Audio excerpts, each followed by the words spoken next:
nous devons céder la place à pasteur Joseph Élisée Philippe. Notre pasteur, c'est lui qui va clôturer la semaine de prière. Vous savez, cette semaine, on a eu notre semaine de prière de fin d'année. On a été du côté de Saint-Léonard et aujourd'hui, on termine ici. Alors, le Seigneur a un message de saison pour chacun de nous ici présents. Et vous savez, à La Fontaine, on est très accueillants. On aime ça, recevoir les frères et sœurs et des amis également. Et ce matin, on m'a soumis seulement un seul nom, parce que nous avons une salutation spéciale pour nos amis, pour nos frères et sœurs qui nous visitent. On m'a soumis seulement un nom. Et je dois vous dire, ce nom me rappelle bien des souvenirs, parce que j'ai eu l'occasion d'avoir pasteur Morel Torchon, qui était mon pasteur à Hébron. Et je ne sais pas si c'est son fils, je ne me souviens pas de son fils. Est-ce que c'est frère? Bon, j'ai frère Jean-Claude Torchon, je vous prie de vous mettre debout. C'est un frère qui vient d'Haïti, dans le sud d'Haïti. Hein? Il vient des Cailles, c'est bien ça? Est-ce que vous êtes le fils de pasteur Torchon? Non? Bon, c'est pas grave. Alors, j'ai eu l'occasion d'avoir pasteur Morel Torchon, qui était notre pasteur à Hébron. Et ce matin, frère Jean-Claude Torchon est là. Je pense qu'il y a d'autres frères ici, d'autres sœurs. Est-ce qu'il y en a d'autres personnes? Vous voulez bien vous mettre debout? Voudriez-vous bien vous mettre debout, frères et sœurs, s'il y a d'autres amis qui nous visitent? Ne soyez pas gênés. Donc, il semble qu'il n'y en a pas. C'est seulement frère Torchon qui est là ce matin. Et je demanderai à l'église de le saluer. Une salutation spéciale, frère Torchon. Vous êtes la bienvenue parmi nous ce matin. Et que le Seigneur vous bénisse. Alors, juste avant d'écouter pasteur Élisée, nous allons louer le Seigneur. Vous savez, frères et sœurs, donc lorsque nous venons ici, nous devons louer le Seigneur. Et nous allons le faire avec le groupe de louanges. Nous allons chanter au numéro 142 et ainsi de suite. Et nous allons écouter la parole du Seigneur. Finalement, la prochaine voix que vous allez écouter, c'est pasteur Élisée. Et alors, je vous prie de porter toute votre attention, d'avoir toute l'attention pour l'écoute de la parole du Seigneur. Alors, nous allons louer le Seigneur avec le groupe de louanges. Juste avant que nous chantions, nous allons attirer l'attention nos membres d'église. Groupe de chant là, c'est pas un groupe de chant tant qu'un groupe qui ont invité venir chanter pour l'église. Groupe de chant là, Bully, c'est pour nous capables de faire l'église chanter. Si nous capables de constater gagner au moins 4 voix. Ça veut dire que dans l'église en tout, il y a des gens naturellement qui fait alto, ténor, basse. Ça veut dire que si nous chaque fait voix nous, copier sur le groupe de chant là, l'église est capable de chanter. Mais si nous considérons le groupe de chant en tant que c'est un groupe spécial, nous venons là pour que nous soyons capables de chanter. But objectif que nous construit le groupe de chant là, il pas atteindre. Alors, nous souhaitons que nous toutes chanter, pas quitter ou forcer nous chanter, parce que chanter, c'est par gloire à l'Éternel. Amen. Chers frères et sœurs, si nous sommes en vie, c'est une grâce de l'Éternel, pas vrai? Amen. Nous allons nous mettre debout. Et cette semaine, c'était une semaine de prière. Le chant thème de la semaine, c'était « Quand le mal t'assaille ». Alors, c'est un chant connu quand même. Nous allons chanter cette chanson. Et après, pour prédisposer notre pasteur, nous allons chanter le numéro 142 après, tout de suite.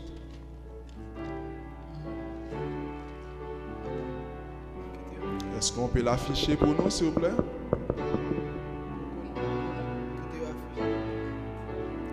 Quand le mal t'assaille. Quand le mal t'assaille,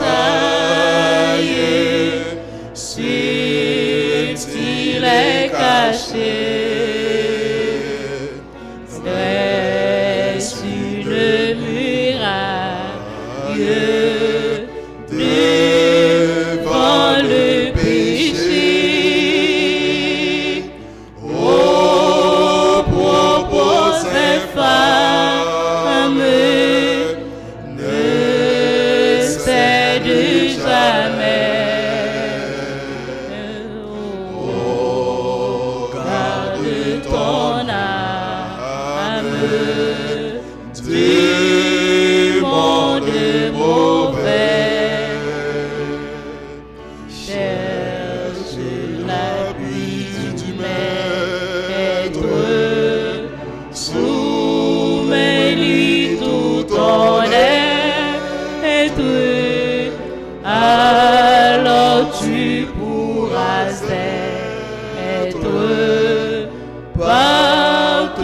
plus que vainqueur.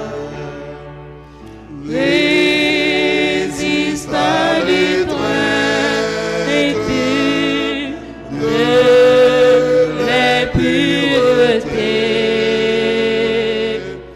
Vis toujours sans crainte dans la sainteté. Contre tous les vices, lutte vaillamment. Et quand Christ tu puisses vaincre constamment, cherche l'appui du Maître, soumets-lui tout ton être, alors tu pourras être partout plus que vainqueur. Fuis la route sombre du plaisir trompeur, car l'agit dans l'ombre le grand tentateur qui perd sa victime en la conduisant vers le sombre abîme, l'enfer effrayant.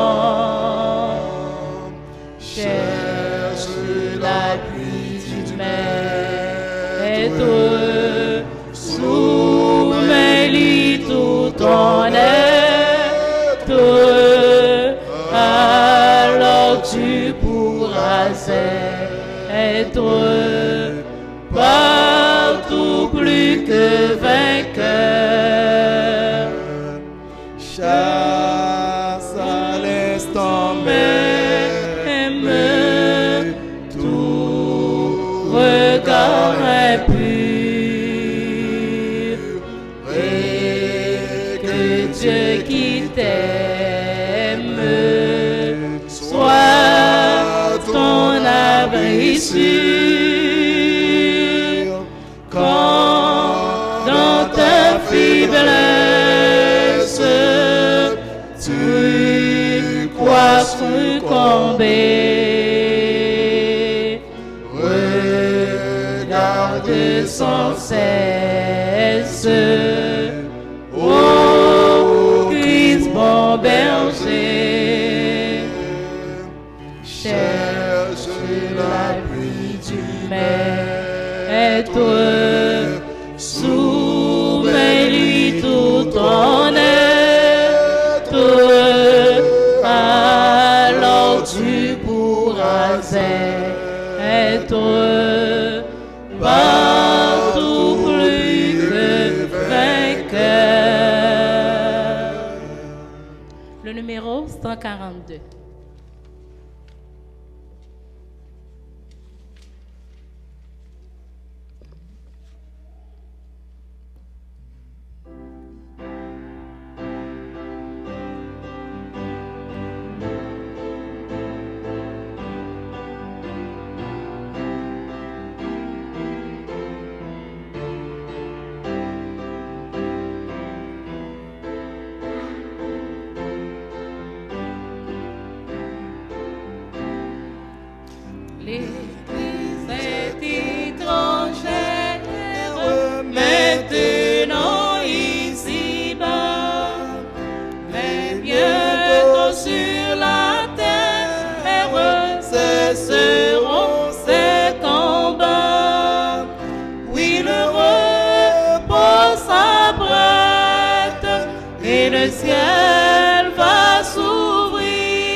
c'est un roi glorieux,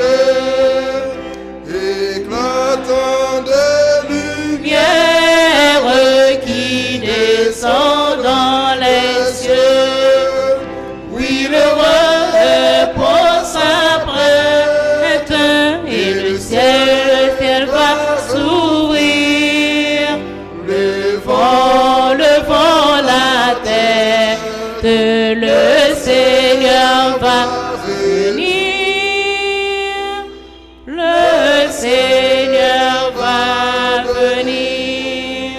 quelques instants encore, Nous verrons son retour. déjà Blanchit l'aurore de ce bienheureux jour. Oui, le repos s'apprête et le ciel va s'ouvrir. Levant la tête, le Seigneur va venir. Le Seigneur va venir.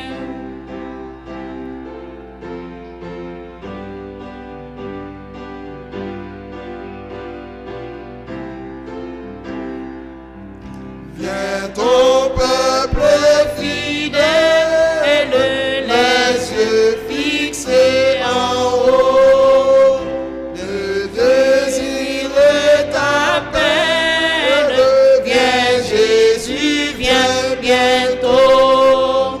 Oui, le repos s'apprête et le ciel va s'ouvrir.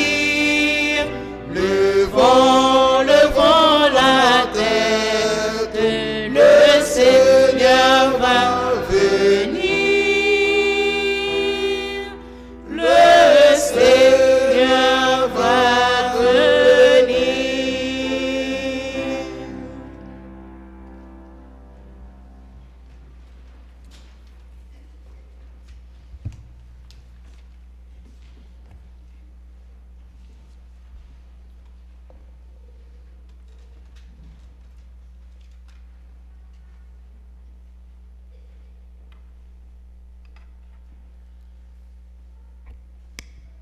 Frères et sœurs, bonjour. L'Église est étrangère sur la terre. Laissez-moi voir les mains de tous ceux-là qui sont convaincus qu'ils sont des étrangers sur la terre. Amen. L'Église est étrangère sur la terre.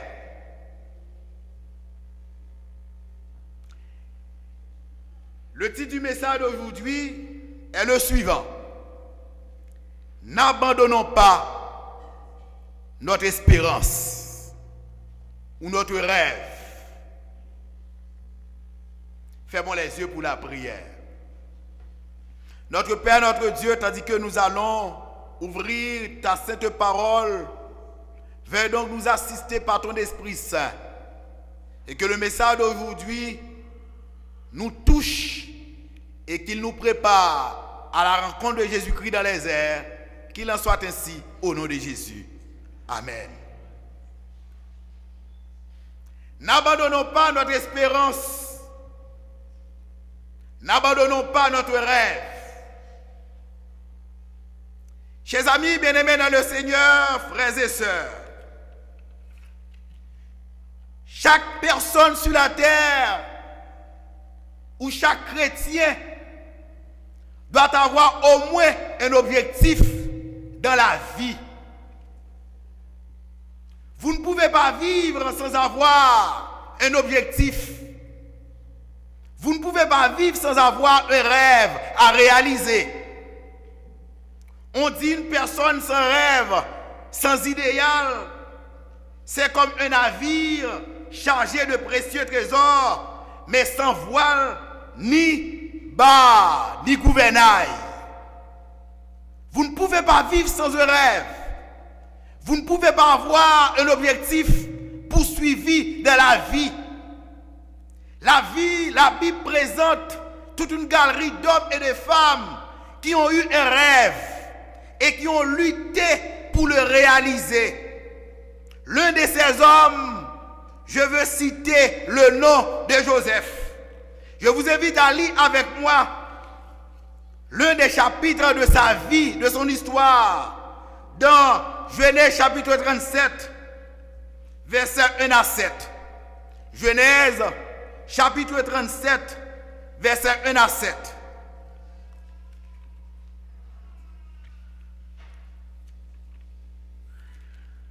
Genèse 37, versets 1 à 7.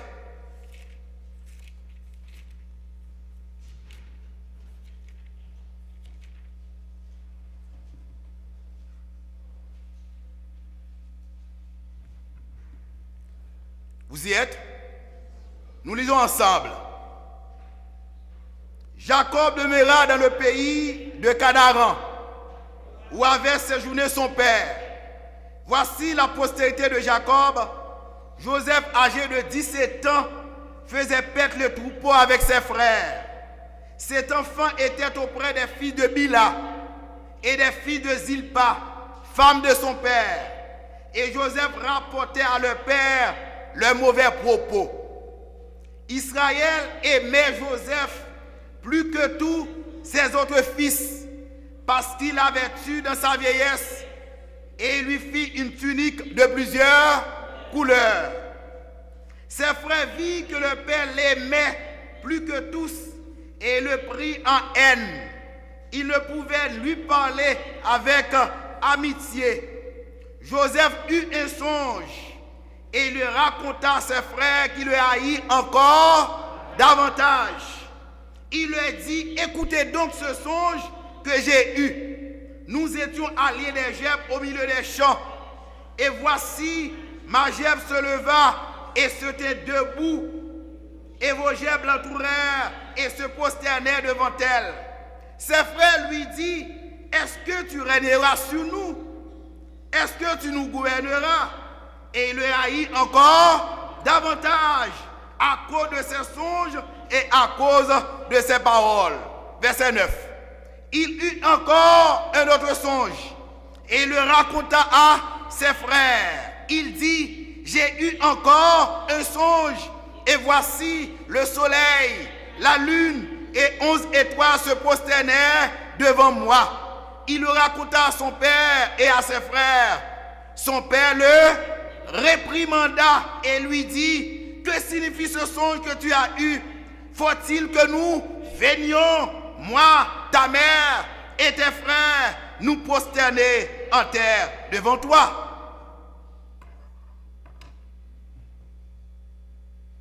Le Seigneur avait donné des songes, des rêves, des visions à Joseph, tout petit de son âge, très jeune, âgé de 17 ans.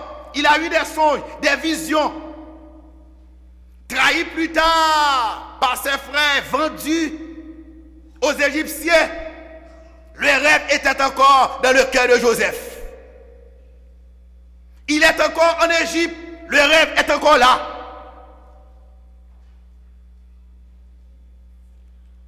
Sa femme, la femme de Potiphar, l'a convoité pour le pousser à commettre l'adultère. Mais par rapport au plan qu'il savait que le Seigneur avait pour lui, il refusait de commettre le péché. Il est jeté de la prison. Il est encore, le rêve est encore dans son cœur. Emprisonné, passé des années en prison, il avait encore le rêve dans son cœur. Et le rêve de Dieu pour Joseph, c'était qu'il devienne un ministre en Égypte. Chers amis bien-aimés dans le Seigneur, quelles que soient les difficultés auxquelles vous faites face, accrochez-vous à votre rêve. Dans les moments les plus durs de votre vie, n'abandonnez pas votre rêve, restez attachés à elle, car bientôt Jésus reviendra. Vous êtes à l'école, attachez-vous à votre rêve. Vous êtes à l'université, attachez-vous à votre rêve. Vous êtes dans les manufactures. Attachez-vous à votre rêve, à votre idéal. Coûte que coûte, tôt ou tard, le Seigneur accomplira ses promesses. Bien-aimés dans le Seigneur, ne réussissez pas sans Dieu. Oh, dans Somme 37, nous lisons. Somme 37, versets 1 à 4, nous lisons. Somme chapitre 37, versets 1 à 4. Somme 37. Somme chapitre 37.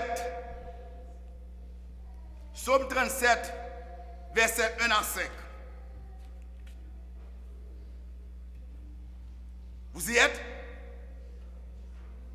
Somme 37, verset 1 à 5. Il est dit, ne tirez pas contre les méchants, n'envie pas ceux qui font le mal, car ils sont fauchés aussi vite que l'herbe et se flétrissent comme le gazon vert. Confie-toi en l'Éternel et pratique le bien. Aie le pays pour demeure et la fidélité pour pâture. Fais de l'Éternel tes délices et il te donnera ce que ton cœur désire. Recommande ton sort à l'Éternel, mets en lui ta confiance et il agira, chers amis. Le Seigneur récompense toujours ses enfants, chers amis. C'est un meilleur patron. Les hommes peuvent ne pas vous comprendre. Les hommes peuvent oublier les bienfaits que vous les avez faits, mais Dieu récompense toujours ses enfants. Confie-toi en l'Éternel. Mets en lui ta confiance et il agira. C'est Dieu qui parle, chers amis. Et quand Dieu parle, nous devons le prendre au mot. Confie-toi en l'Éternel et il agira. Ne réussissez pas sans Dieu, chers amis, membres d'église de la Fontaine et de Saint-Léonard. Ne faites pas des plans sans Dieu. Car si vous le faites, vous allez échouer. Même quand vous faites des plans avec Dieu, vous réussirez. La Bible dit, je connais les projets que j'ai formés sur vous. Ce sont les projets de paix et non de malheur, afin de vous donner un avenir et de l'espérance. Certaines fois, nos plans n'arrivent pas à s'accomplir, à se réaliser. Et nous nous mettons à blâmer Dieu. Mais Dieu sait pourquoi, certaines fois, nos plans, il refuse que nos plans soient accomplis. On raconte l'expérience d'un jeune théologien. Il a terminé ses études théologiques et il est appelé à prêcher dans une église sous une terre étrangère. Et on lui avait promis, après avoir prêché, l'église lui a promis de lui donner quelque chose. Mais comme il vient dans un pays pauvre, il est content. Non seulement il est content d'aller prêcher, de prêcher l'évangile, de gagner des âmes pour Christ, mais aussi il était content parce qu'il savait que même après la campagne évangélique, l'église lui donnerait quelque chose.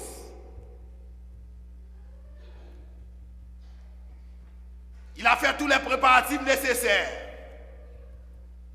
Et le jour où il devait prendre vol, où il devait prendre l'avion pour partir vers ce pays, vers cette église qu'il attendait, tandis que l'avion devait coller, devait laisser, disons, à midi, depuis 8h du matin, il était déjà à l'aéroport, avec sa valise en main. Il attendait l'heure du vol. 9h, il est encore là. 10h, il est encore là. Avec sa valise en main. 11h, il est encore là. Attendez quoi? Attendez quoi? Il attendait l'avion. Il attendait l'avion. 11h, il est encore là. Il a vu l'avion atterrir sous ses yeux. Il a vu l'avion. Et il s'est arrangé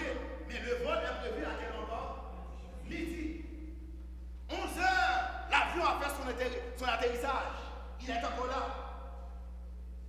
Attendez l'heure du vol. Savez-vous ce qui s'est passé, chers amis? Tandis qu'il attendait le vol, tandis qu'il attendait l'avion à midi pour qu'il puisse partir. Quand il s'est rendu compte, il était déjà 3 heures. L'avion a eu le temps de partir sans lui. Oh!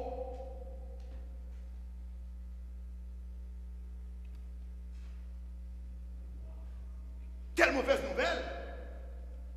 11 heures, il est là, il a vu l'avion atterrir sous ses yeux. Et quand il s'est rendu compte, il est 3 heures, l'avion a eu le temps de partir. Je n'ai pas besoin de vous dire quelle a été la situation lamentable, lugubre, mélancolique, triste, dans laquelle se trouvait ce jeune pasteur, ce jeune théologien, qui se préparait pour aller vers ce pays étranger, pour aller prêcher. Il est entré à la maison et sa femme qui était encore à la maison le voyait dire, mais d'où viens-tu? Mais qu'est-ce que tu fais là? Qu'est-ce qui s'est passé? Et il s'est mis à raconter à la femme qu'il était à l'aéroport. Il attendait de la salle d'attente, il attendait l'avion, il a vu l'avion sous ses yeux, avec ses yeux. Mais malheureusement, l'avion a eu le temps de partir. Sa femme lui disait, non, tu me trompes. Tu me trompes, tu n'as pas été à l'aéroport, tu as été quelque part. Assurément, tu as été chez une autre femme.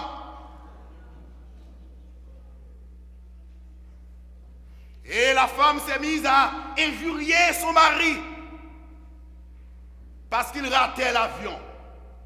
Vous savez mais pourquoi la femme, toute la famille, même les enfants, se sont soulevés contre le monsieur, contre le jeune pasteur.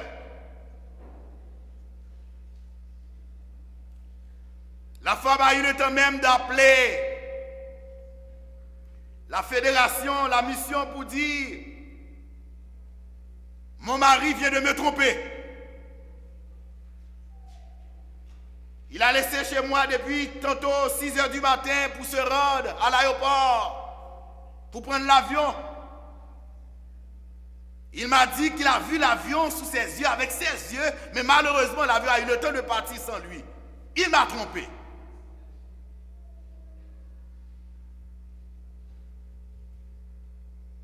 Mais il est dit dans la Bible, toutes choses concourent au bien de ceux qui aiment Dieu. Savez-vous ce qui s'est passé? Tandis qu'il est entré dans sa chambre, pleurant, versé des larmes, malgré les injures de sa femme, il pleurait. Il est encore 8 heures du soir, quand on a ouvert la télé et on a donné la nouvelle. C'était une mauvaise nouvelle. Quel avion qui sortait d'un tel pays, le pays dont le monsieur venait, cet avion qui décollait, qui laissait le pays à midi, il y a eu un accident. Tout le monde est mort. Bien-aimés dans le Seigneur, toutes choses concourent au bien de ceux qui aiment Dieu. Amen. Parfois, nous ne comprenons pas le plan de Dieu pour nous, chers amis. Et c'est pourquoi nous ne devons pas abandonner notre rêve, notre espérance à laquelle est attachée une grande rémunération. L'apôtre Paul, l'auteur de l'Épître aux Hébreux, l'a compris ainsi. Je vous invite à lire avec moi Hébreux chapitre 10, versets 35 à 39. Il est dit,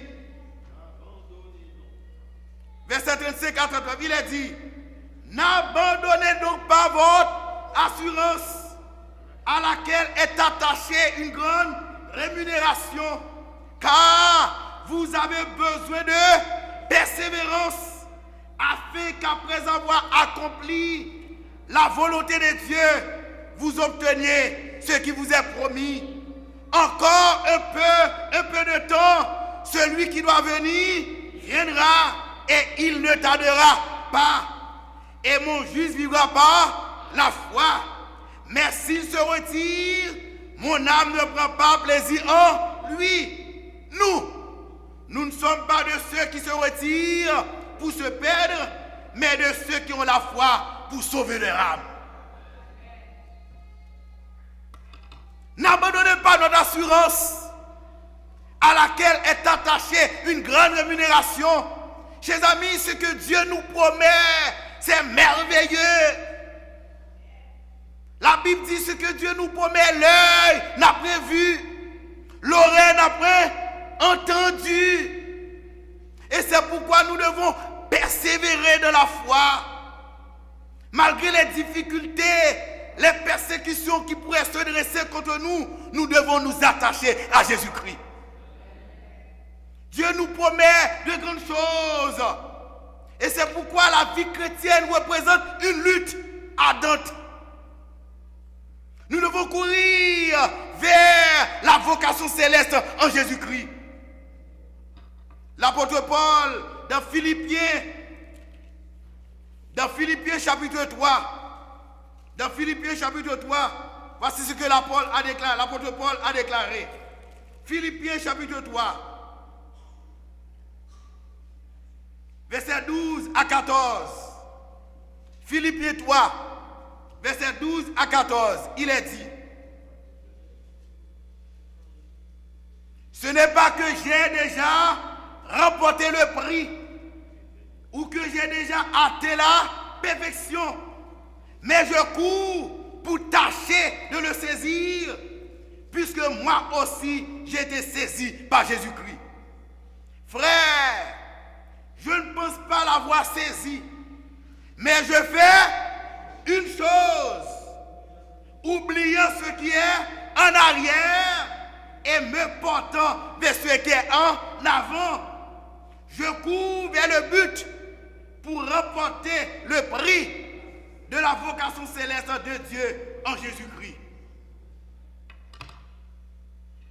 La vie chrétienne est une lutte, est un combat de tous les jours. Ce n'est pas que j'ai déjà remporté le prix, a déclaré Paul. Non, il ne l'a pas encore remporté. Ce n'est pas que j'ai déjà remporté le prix ou que j'ai déjà atteint la perfection.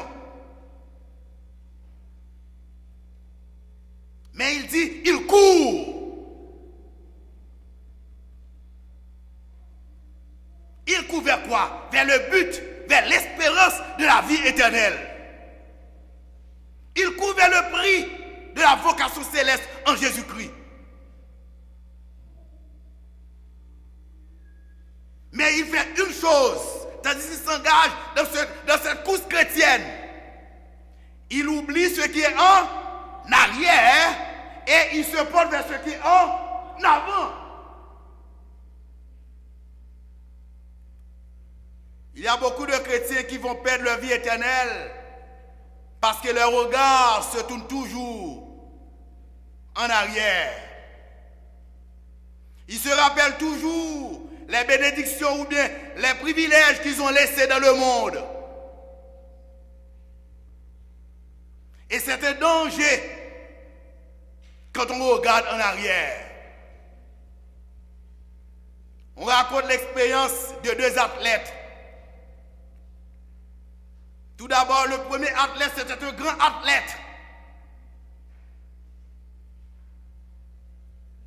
Et il devait participer à un championnat. Et c'était le dernier match organisé. C'est un homme très doué, un athlète très doué. À chaque fois qu'il participe à une course, il est toujours victorieux.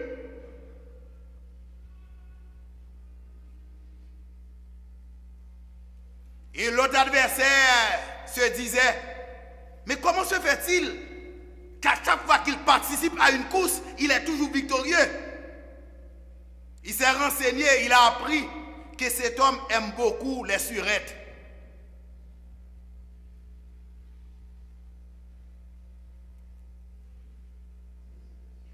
Et qu'est-ce qu'il fait tandis qu'on organise la finale? Il s'est arrangé sur le chemin où l'homme va courir. Il a mis sur son chemin des surettes. À chaque étape de la course. Il a utilisé des amis pour mettre sur le chemin de l'adversaire, de cet homme, de cet athlète victorieux, des surettes. Et la course commence. Tandis que le grand athlète s'est mis à courir, et tandis qu'il courait, il a vu sur son passage des surettes. Il s'est mis à les prendre. À chaque fois qu'il arrivait dans un endroit, dans un carrefour, il a vu des surettes, il s'est mis à prendre. Entre-temps, l'autre adversaire le dévançait.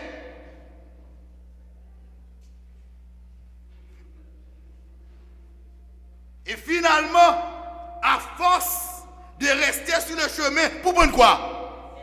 Des surettes, il a perdu la finale.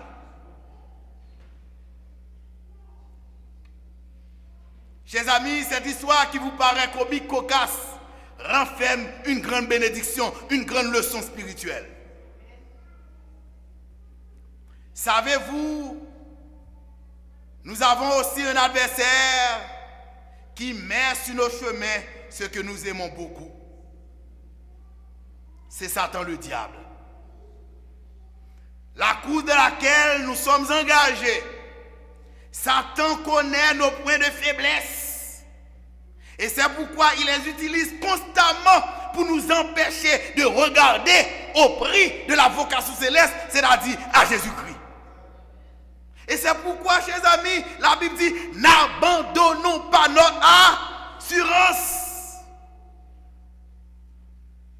à laquelle est attachée une grande rémunération.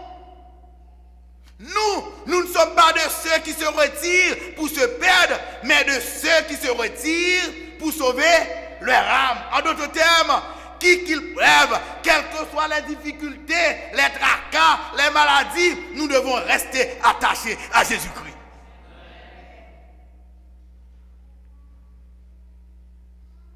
Faites preuve de persévérance. N'abandonnez pas. En d'autres termes, ne soyez pas découragés. Le découragement est une arme meurtrière entre les mains de l'adversaire. Il y a beaucoup de gens qui laissent l'église parce qu'ils se découragent. Satan vous décourage par les maladies. Il vous décourage par les souffrances. Il vous décourage parce que vos plans n'ont pas été réalisés. Mais quelles que soient les difficultés, restons attachés à notre espérance, chers amis. La persévérance est nécessaire. En tant que chrétiens, nous devons preuve de persévérance. Ceux qui réussissent sont ceux qui luttent. Et ceux qui réussissent sont ceux qui persévèrent. Laissez-moi vous dire, échouer, ce n'est pas la fin de la lutte, c'est son commencement. Même quand vous tombez, levez-vous et regardez à Jésus-Christ.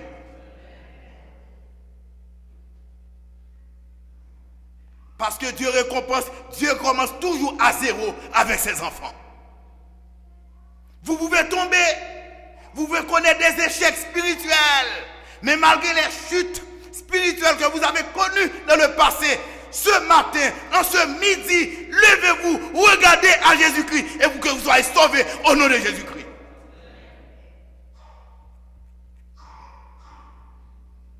La persévérance est importante. Beaucoup n'arrivent pas à réaliser leurs rêves parce qu'ils ne sont pas tenaces. Vous avez des enfants qui aiment beaucoup ce qu'on appelle PFK. Vous connaissez PFK, pas vrai? Vos enfants aiment ça, pas vrai? Mais laissez-moi vous dire, celui qui a fondé cette entreprise commerciale qui fait l'affaire des enfants et même des adultes, laissez-moi vous dire, avant de fonder cette entreprise, le fondateur,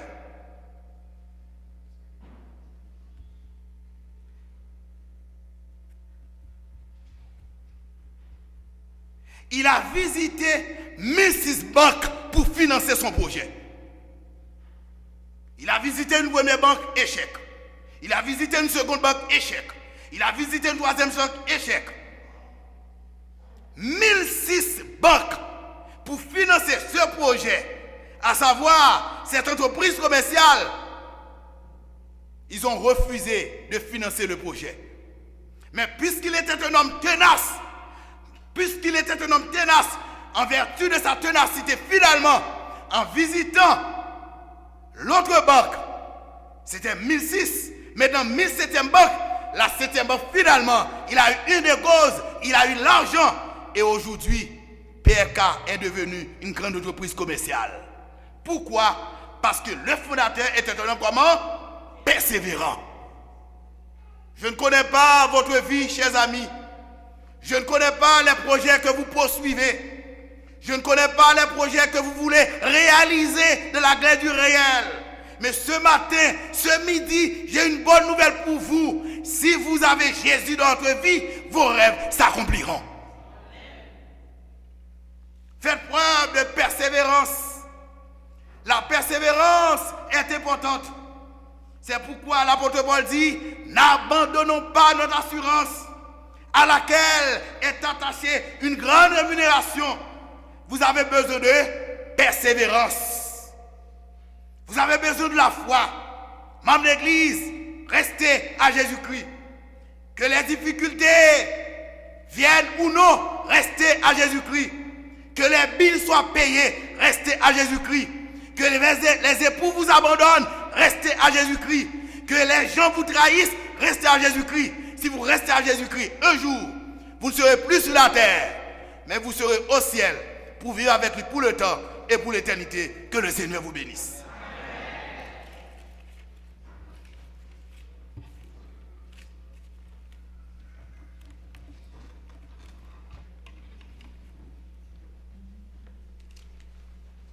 Frères et sœurs, qu'est-ce que nous disons? C'est un message de saison. Nous devons nous accrocher à Dieu et être persévérants. Alors, pour répondre à ce message, je vous inviterai à vous mettre debout et nous allons chanter au numéro 357 de nos hymnes et louanges. Poursuivons notre course avec persévérance.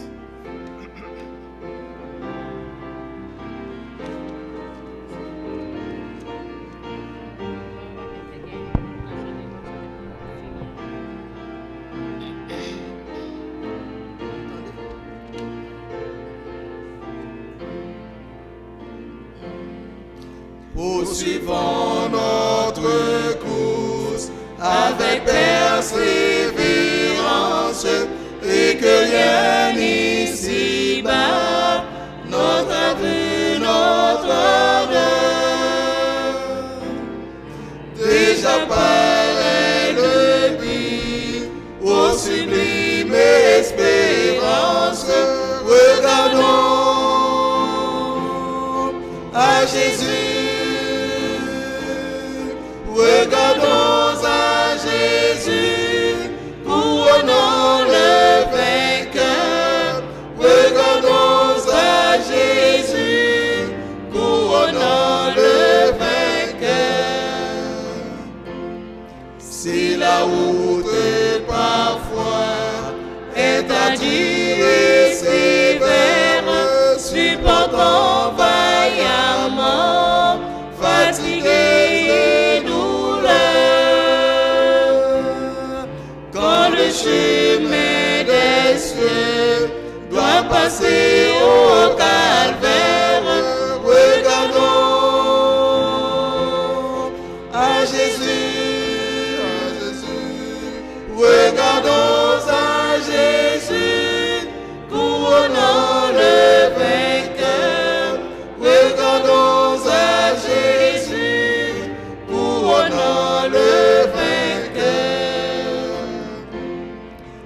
Si l'ennemi cruel nous attend au passage, s'il cache sous nos pas des pièges et des stricteurs,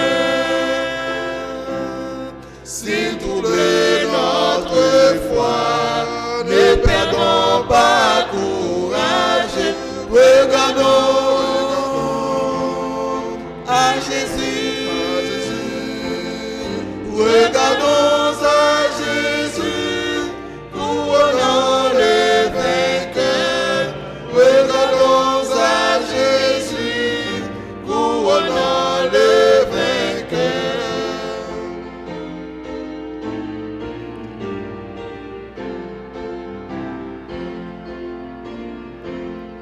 Et quand viendra pour nous la fin de la carrière, si l'ombre de la mort enveloppe nos cœurs, cherchons encore en haut l'éternelle lumière, regardons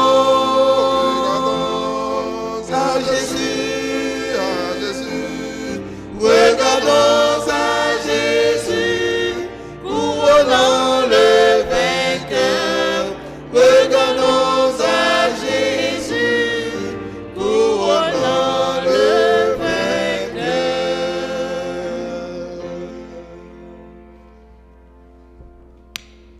Notre Père, notre Dieu, merci de ce que ce matin, tu nous as permis d'être ici pour t'adorer en esprit, en vérité.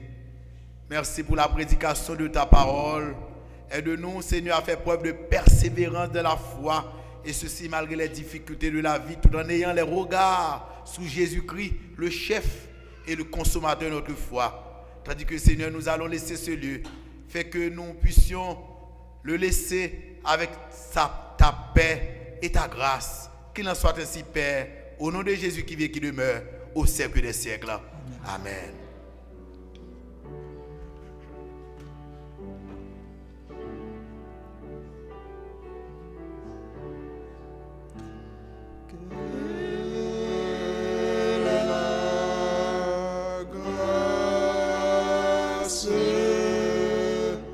De notre Seigneur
Pour la sortie, nous allons chanter dans le numéro 352.